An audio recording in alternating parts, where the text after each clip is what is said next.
If the world hates you, just remember that it has hated me first.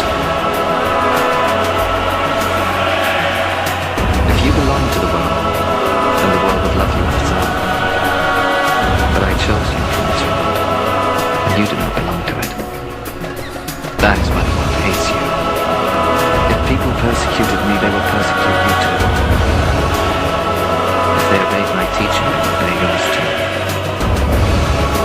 But they will do all this to you because you are mine.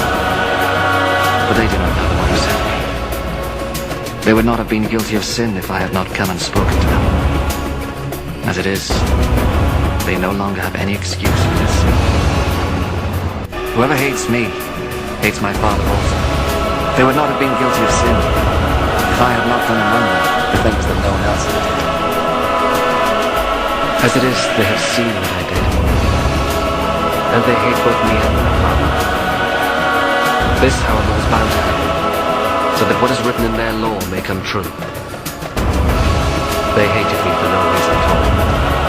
The Chetnik fighters in World War II in the mountains of Yugoslavia, who are the only fighters who stopped Hitler's crack SS brigades. The SS tank brigades could not beat the Chetniks in the mountains of Yugoslavia.